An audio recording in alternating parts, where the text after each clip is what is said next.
Welcome back. Last time we were here, you told me to skip my question. Let's go right to the audience. So that's what we're going to do. Great. Skip the question, go right to the audience. Richard, you're up first. Richard Osborne, USOpen.org. Hey, Novak. We see you on the court. We don't always know what's going on in your head. And as you chase these big numbers... Me too. As you chase these big numbers, it'll be 24 here now that you're chasing. I just wonder what it's like, if you could give us a glimpse inside your head when you're playing in those big pressure matches and you have all that sort of on your shoulders. Well, I get nervous as anybody else, really. I mean, people think that, I don't have any stress or tension. I actually, in contrary, I have quite a lot of that, and I have to deal with it, manage it, as everyone has their own way of managing the emotions and trying to be in optimal balance emotionally, mentally, and physically in order to perform their best. I've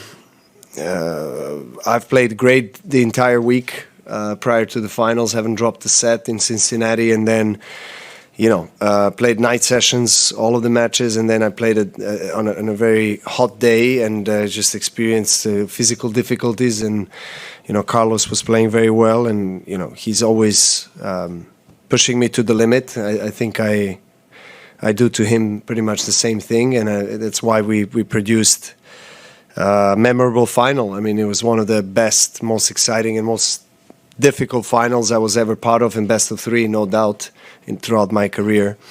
That's where I fell on the ground.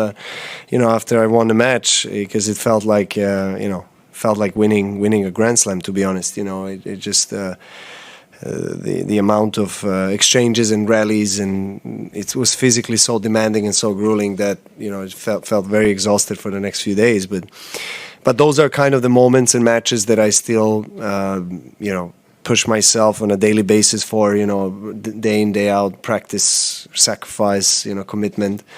At 36, still have the drive, and I love competition. I think the more you find yourself in those particular circumstances where you're experiencing adversity on the court, where things are not maybe moving the right way for you in terms of the performance of that day, in terms of tennis, or mentally you're not feeling your best, that's normally the best possible opportunity for you to grow mentally from that, to learn something. And normally in the face of adversity is where you learn the most. So that's kind of my mentality, in these kind of matches, really trying to not accept defeat as an option, and really give it all.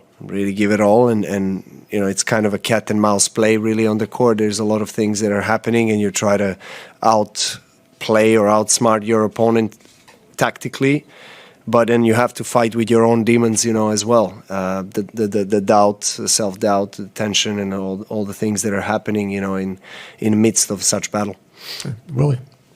Willie Weinbaum from ESPN. Hi, Novak. When you think about this place and the highs and the lows that you've had here, what are the first things that come to mind?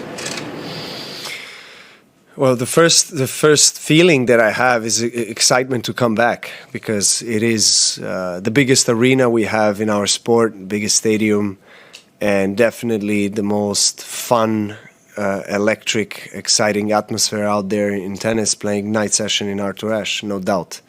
So I'm very excited that I'll be able to play in the opening night on Monday, come back in front of probably loudest fans in sport, tennis fans in sport, and I'm just very, very looking forward to that. It's been 2 years that I've when I played last here and lost finals to Medvedev in 21, going for 4 slams in a year.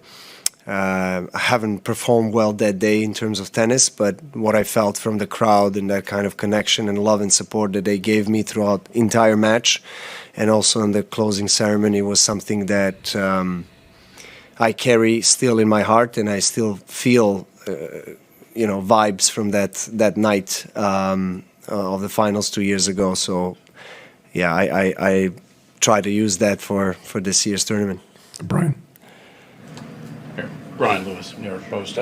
Obviously, there's a lot of water under the bridge from your last appearance to now here. But I'm curious, does the length of time that you were away from playing here at the U.S. Open, or the inability to play here the last couple of years, does that add anything to what you're going to be feeling when you get out there? Well, Grand Slams are, the biggest goals that I have in my my career at the moment. I always, speak about that. I aim to peak and perform my best in Grand Slam. So I don't know how many more slams I'll have. I'll still keep going. I don't have an end. In my mind at the moment, but I also understand that things are different when you're 36. So you have to be more appreciative and just a bit more, I guess, present. That treating every Grand Slam as maybe your last one in terms of commitment and performance. So I see this every Grand Slam that I played right now as really a golden opportunity, to make more history. So. Of course, there's a big significance to that. I mean, I wouldn't say, adds a bit more the fact that I haven't played here for 2 years. It's just the feeling is pretty much the same. There's always, this expectations and excitement and ambition to win the title. So that's pretty much the same this year. Brian. Brian Mahoney, Associated Press.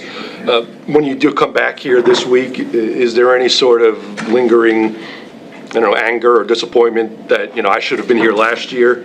And, you mentioned the last match you played here was such a great sort of feeling with the fans and you. Yeah. Was it, make that more of a bummer to not be here last year when the last time was such a great moment? No, there was no anger. It was more, it was last year during the Open that I felt like, it's pity that I'm not there. And I felt sad for not being able to participate. But this year is this year. I don't think about what happened in the last year or last couple of years.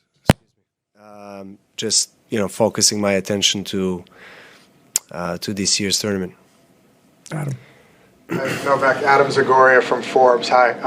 Do you still live and stay and train in New Jersey when you come to the Open? And if so, what benefits do you get out of that? And are you able to see or enjoy New Jersey at all? Yeah, I do.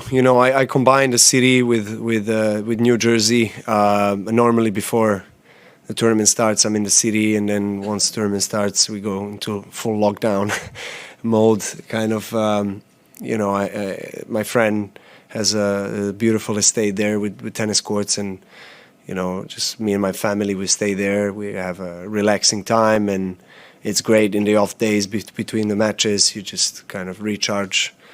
Rejuvenate and you're able to come out and really have more energy. I just feel like the city is amazing, but after a while it starts being a distraction. And I think when the tournament starts, what you need is the tranquility and just taking things day by day. All the way in the back. Ashish Malhotra, Indian Tennis Daily. Since Roger won here last in. I don't know what I'm doing with this mic. Sorry. Since Roger won here last in 2008, no male player has won this title back to back. It's been 15 years. What do you think it is specifically about this tournament, and even for you specifically, that you haven't been able to do it compared to, say, the other hardcourt slam, which you've won so many times in a row? Well, I actually lost more finals here than I won in my career. So my score in the finals of U.S. Open is the worst of all slams, I think. There's some very close finals that I lost, and some that I won. But generally, I think the consistency of results here has been pretty good. I mean, I've played most of my U.S. Open editions at least quarterfinals or better.